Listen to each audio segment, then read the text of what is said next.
Madame la présidente du jury, Mesdames, Messieurs les jurés, Mesdames et Messieurs, le 18 septembre 1981 est un jour sombre et lugubre pour la France. Au sein même de l'une de ses plus grandes institutions, une terrible décision sera commise. À cette date précise est votée l'abolition de la peine de mort, en d'autres mots, le début de l'aberration. La bêtise l'emporte alors sur la raison. Le créateur de cette lubie qui mènera à la désillusion de notre société ne peut être que Robert Badinter. En remettant en question la peine de mort, Badinter veut effacer un pan entier de notre histoire de France. Il ôte tout mérite et crédibilité à notre État. Comment voulez-vous être respecté à l'international quand votre propre peuple n'a plus confiance en vous ? Par quels moyens pouvez-vous laisser vos citoyens vivre dans l'insécurité d'être tués par son prochain ? Je n'ai alors aucun remords pour affirmer que Robert Badinter est le Messie, que dis-je, le prophète des criminels en tout genre. L'ancien garde des Sceaux assure donc la vie aux pires ordures que la France n'ait jamais rencontrées. Michel Fourniret séquestre, viole et tue sans culpabilité 11 jeunes femmes. Guy Georges viole et poignarde 7 jeunes étudiantes. Ou encore Francis Holm avec un palmarès de 11 victimes. Tous ont eu la vie sauve grâce à Robert Badinter. Imaginons que vous êtes les heureux parents d'une petite fille. Tout se passe merveilleusement bien. Votre enfant grandit, elle réussit à l'école, son avenir est déjà tout tracé. Vous êtes alors épanoui dans votre vie de famille. Cependant, une ombre vient obscurcir le tableau. Votre fille, à peine âgée de 9 ans, disparaît du jour au lendemain, sans laisser ni trace, ni indice. En tant que parent aimant, vous imaginez le pire pour la prunelle de vos yeux. Kidnapping, torture, viol, assassinat. Toutes ces questions se bousculent dans votre tête. Vos émotions ne sont pas en reste. La procédure est longue et fastidieuse. Personne ne sait où est passée votre fille adorée. Les mois se transforment en années, sans nouvelles de l'enfant chéri. Votre vie idyllique a basculé dans un cauchemar sans fin. 18 ans après sa disparition, un homme avoue les faits.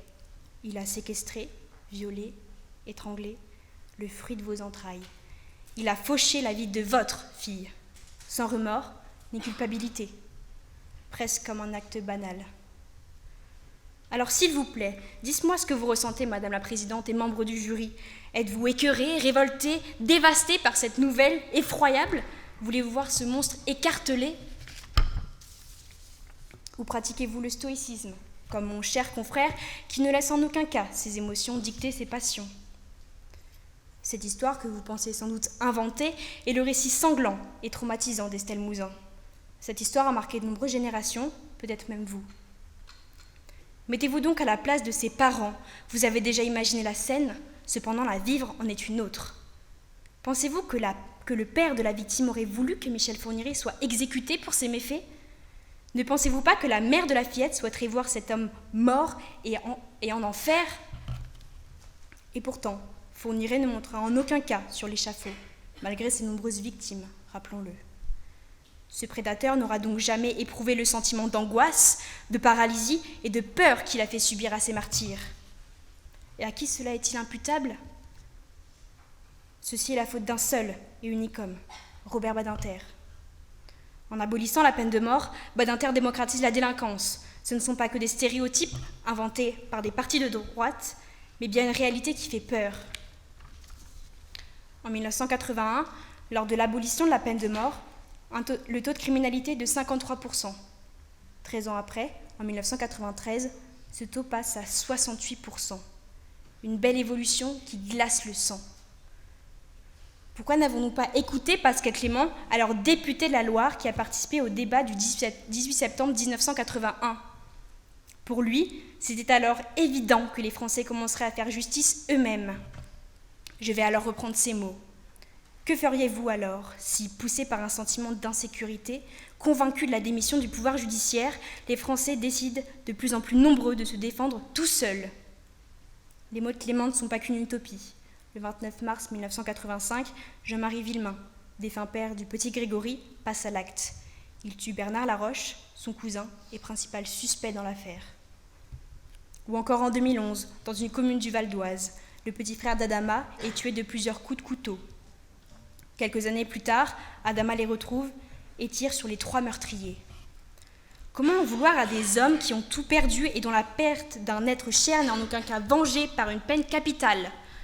Car rappelons-le, avant le projet de loi de M. Badinter, l'article 12 du Code pénal traitant de la peine de mort indique que tout condamné aura la tête tranchée. Et si l'abolition de la peine de mort avait échoué, est-ce que Adama ou Jean-Marie auraient eu besoin de se venger eux-mêmes? Seraient-ils passés à l'acte?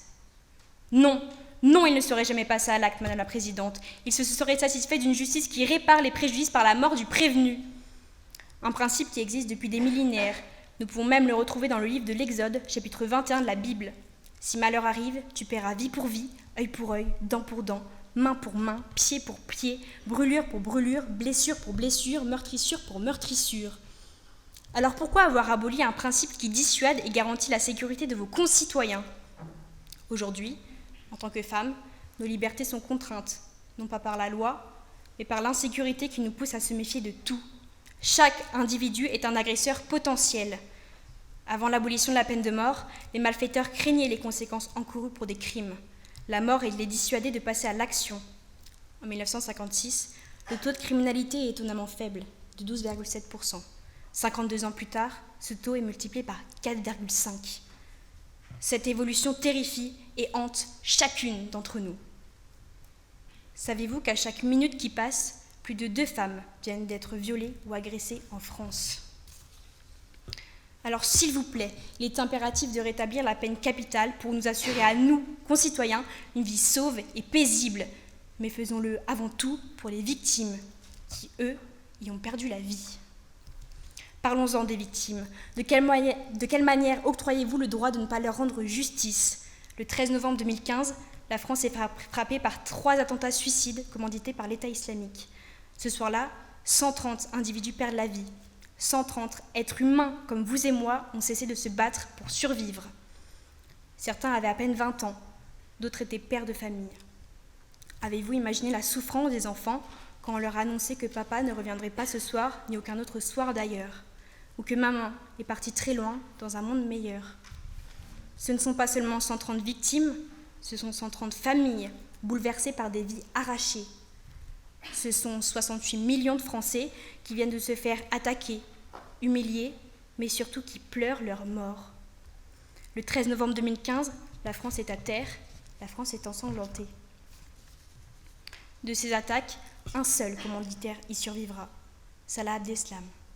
Aujourd'hui, ce monstre est en vie grâce à Badinter. Sans lui, ce terroriste aurait trépassé depuis longtemps déjà.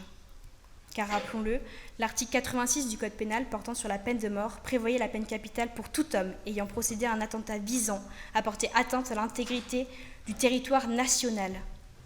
Alors ne pensez-vous pas que cet homme dépourvu d'humanité a déjà fait couler assez de sang pour que le sien coule également? Toutes ces vies brisées ne trouveront du repos que lorsque ce démon aura la tête tranchée. Finalement, Salah Abdeslam écopera de la prison à perpétuité. Cela est-il suffisant pour ses actes? Non, Madame la Présidente, ça ne l'est pas. Badinter est donc le créateur d'une société qui vit dans l'insécurité et la peur. Il a préféré défendre la vie de malfrats au lieu de celle des Français. Il a choisi d'abolir une peine qui marche, une peine qui dissuade, une peine qui venge. Aujourd'hui, les actions de Robert Badinter sont ancrées dans la mémoire collective. Il est alors impossible de lui enlever le surnom qui lui colle à la peau, le prophète des criminels. Merci.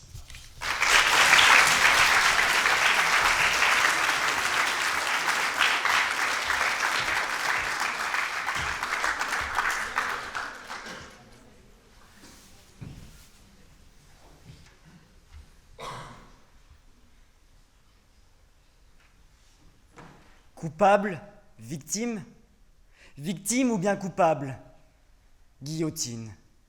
La guillotine n'est pas une mise en scène ou une solution efficace comme on croit l'entendre. C'est simplement un bruit de chute, un bruit de couteau et un bruit de jet d'eau, comme nous le rappelle l'avocat de Christian Ranucci, alors qu'il vient de se faire guillotiner ce 26 juillet 1976. Cet homme, Christian Ranucci, fut sûrement guillotiné à tort car le pullover rouge, retrouvé au bord de la fillette, Marie-Dolores Rambla, qui fut enlevé, découpé et séquestré avant d'être jeté dans une forêt aux côtés de Marseille, ce pullover rouge ne lui correspondait pas. Il fut guillotiné en raison de l'article 12 du Code pénal d'avant 1981, le plus court et le plus net, je dirais presque le plus tranchant. Tout condamné à mort aura la tête tranchée. Tout condamné à mort aura la tête tranchée. Cette loi si brève n'a jamais été modifiée jusqu'alors. Sa tête sur le billot, sa vie en est fauchée, son âme en est arrachée. Aucun condamné ne doit avoir la tête tranchée. Donc, Madame la présidente du jury, Messieurs les jurés, chères consoeurs, Mesdames, Messieurs, la peine de mort est une sanction pénale ordonnant la suppression de la vie d'un condamné. Elle est demandée à la suite d'un procès par une juridiction représentante d'un État. C'est donc tout simplement un assassinat étatique. Donc oui, c'est bien un meurtre commis par un État avec préméditation et de sang-froid. Grâce à notre cher Robert Badinter, cet assassinat étatique qui vise soi-disant à apaiser les consciences des hommes est aboli en France depuis 1981. Aucun condamné ne doit avoir la tête tranchée. C'est donc avec honneur que j'ose affirmer que Robert Badinter est un héros pour la nation française. Car la peine de mort est un châtiment cruel, inhumain et dégradant. C'est une exécution, que dis-je, c'est une agression physique et mentale poussée à l'extrême. En effet, la cruauté de la peine de mort, c'est non seulement l'exécution en elle-même, mais aussi l'attente qui la précède, pendant laquelle le condamné est confronté en permanence à la perspective de la mort. Parfois, les condamnés sont exécutés après des années d'incarcération, parfois 30 ans. 30 ans de torture mentale et psychologique. Et pourtant, un des droits fondamentaux, nous dit l'article 5 de la Déclaration universelle des droits de l'homme, c'est, je cite, « ne pas être soumis à des peines ou à des traitements cruels, inhumains ou dégradants ». Parfait, donc la peine de mort avec son cortège funeste est donc sans contexte une aberration. Mais au-delà des textes et des discours, il y a la réalité. Les méthodes d'exécution, qui ne sont certes pas belles à voir, mais il faut y faire face car c'est la réalité imposée aux condamnés par l'État français qui ne souhaite que dominer. Il y a tout d'abord le peloton d'exécution, les yeux bandés, attachés à un poteau, une marque dessinée sur la poitrine afin de désigner l'endroit où il faut tirer, le cœur de la victime, le cœur de l'accusé, devenu victime. La décapitation, couper une tête bien vivante avec une guillotine. La lame, impitoyable, telle une faucheuse intrépide. L'homme est allongé sur l'échafaud, le regard horrifié, laisse alors sortir son dernier souffle avant qu'une lame lui tranche la gorge en deux. Bref, vous l'avez compris, la peine de mort utilise des techniques effroyables. Ces méthodes d'exécution sont donc cruelles, inhumaines et entraînent une souffrance inutile. L'agonie prolongée, l'angoisse de l'attente, la douleur physique et psychologique associée à la peine de mort sont des formes de torture. La peine de mort est donc une punition qui dépasse les limites de la morale humaine. Donc, pourquoi ne pas l'abolir ? Sans oublier le contexte d'exécuter un innocent. Et oui, je ne vous apprends rien, mais l'être humain, c'est-à-dire vous, cher public, vous, cher jury, moi, et malgré tous vos discours également vous, chers consoeurs, l'être humain est faillible.